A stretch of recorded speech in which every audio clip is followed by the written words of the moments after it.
Hello, everybody, and welcome back to the second shelf and to another formerly known as Books Weekly video. Because if you're following my channel for any length of time, you might know that I did sort of what I read and what I'm going to read video on Sunday, which I call Books Weekly. But I already told you in January that I don't want to do that every week anymore. And so I thought when I started filming this video today on Sunday, it doesn't make sense to call it Books Weekly if it's not weekly. So I will just call those Sunday videos Recent Reads, if that's all right with you, I hope.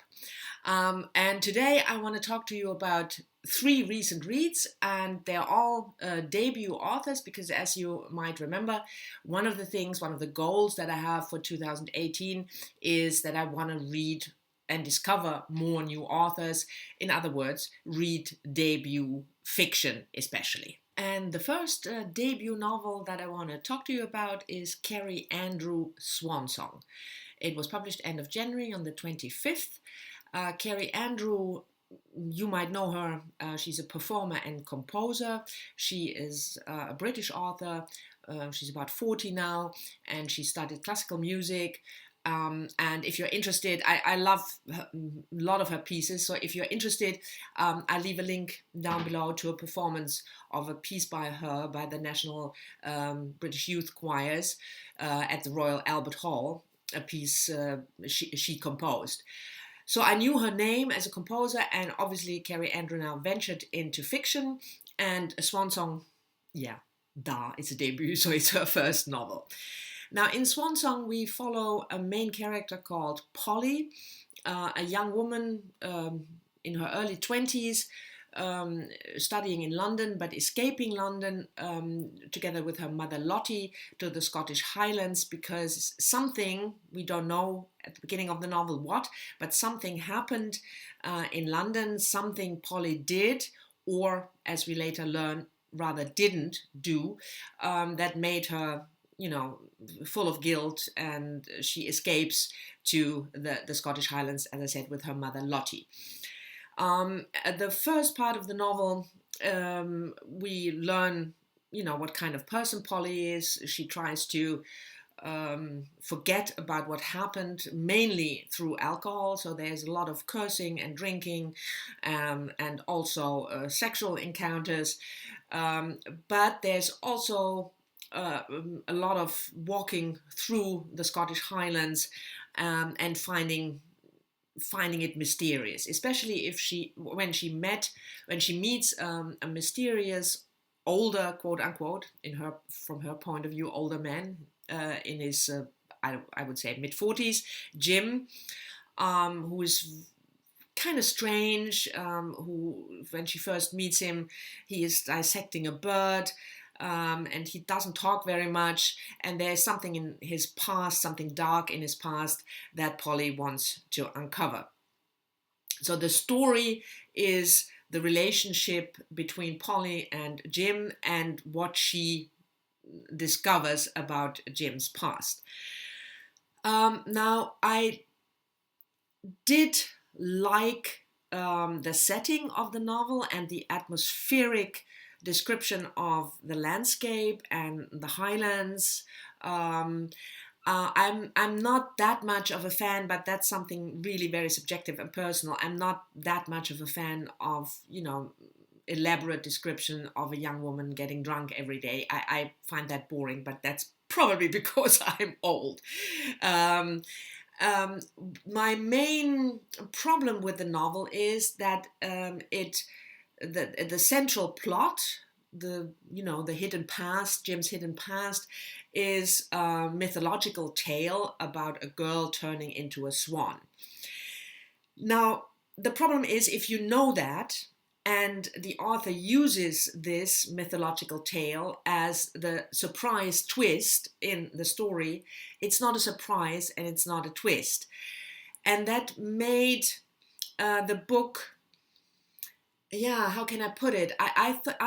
My opinion would be that the book would have worked better if because the mythological parts about the swan girl, they are beautiful. But it would have worked better if the book wouldn't have put it forward as a plot twist. But if you had known it from the beginning, as you do as a reader, if you read the blurb and if you, you know, do any research before, and even if you don't, like I said, if you read the blurb and if you read something about the book, you know that there is this girl turning into a swan as a central theme. So you know it, but you are the author wants you to unknow it because it's the story's twist, and I don't think that works very well. But on the other hand, still, I mean, it's a debut novel, so I think you have to give debut authors some credit and some leeway, and I think it's an interesting take on relationship and landscape and mythology, and I hope Kerry Andrew keeps on writing. So not an unqualified 100% yeah recommendation, but still an interesting book. The second debut I want to talk to you about is a crime thriller, and it's called The Chalkman by C.J. Tudor. Now, C.J. Tudor is also a British author. She lives in Nottingham. She worked as a not very good, as she says herself, a TV presenter, as a dog walker. She left school when she was 16, and she finally decided, to write her first book. The book was published beginning of February of this year, so it's really brand new. In the book, The Chalkman, we follow Eddie. He is the main character and also the point of view in two timelines, in 1986 and in 2016. Eddie and his four friends, Michael, Gavin, David, and Nikki, in 1986, and then Eddie as a 40-something-year-old man in 2016. Now, the story centers around something that happened in 1986. There is a horrific event at a fair where one of the chains of a waltzer cuts loose and hits a girl and disfigures her. The girl is called Eliza, and she is a central character in the sense that what happened to her is central to the theme of the book. We also follow the events then after a murder happens and a teacher is involved in all that. That's Mr. Halloran, a new teacher at the school in 1986. Who's called the Pale Man because he's an albino. Excuse me. And the murder is solved or not in 1986, and then alternating chapters in 2016 when Eddie is grown up and he's a teacher in the same city small town that he grew up in, and all of a sudden he gets a very disturbing letter referring to the past. Now, the title Chalkman refers to a game that the friends, Eddie and his four friends, played in 1986 at a birthday party. One of them got a box with chalks and crayons, and they used that to pass secret messages to each other on the paveway. So each of the children had a color, and then they would draw something on the pavement as a secret code. Now, I really enjoyed the book. I thought it was funny. I know that it's sort of a remake of Stranger Things, those kids in 1986 quoting music, riding their bikes. There's four boys and a girl. I know that's not new, but I still liked it. I thought the story was interesting. It was fast-paced. I like the background information we get on the characters, especially the parents. For instance, Nikki's father, the only girl in the group, he's a priest or pastor, I think you say. So we learn about their relationship. We learn a lot about Eddie's parents, his father, who became ill because he had Alzheimer's. So I thought it was quite a layered book for a crime fiction novel, and it was suspenseful. I liked the solution, and I especially liked the ending, that there is a final twist in the story right at the end. I'm always a sucker for that. The book was praised a lot in a lot of review journals and papers, but not everybody loved it. And one of the reviews that really, smashed it because he hated it so much is a review done by Steve Donahue, whom you all know as from his BookTube channel, but he also writes review, or he mainly writes reviews, and has his own outlet, Open Letters Review, for which I also work. I'm an editor there. So he wrote a review. I will leave a link down below, and he didn't like the book at all. So just to give you one dissenting voice, I'll leave the review, a link to it down below. But I liked it. I enjoyed it. I think if you are into,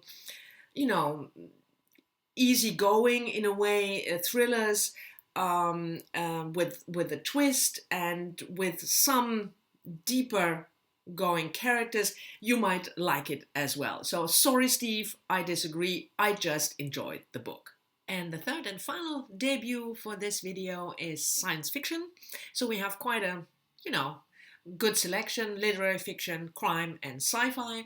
And the sci-fi debut is Sue Burke's Semiosis, published in February of this year. Come to think of it, Chalkman was published end of January, not in February. But what do you care? Anyway, Semiosis by Sue Burke. Sue Burke is an American author. She grew up in Milwaukee, and then she worked as a journalist for 40 years, so she's not a young novelist. She lived in Spain for most of her adult life.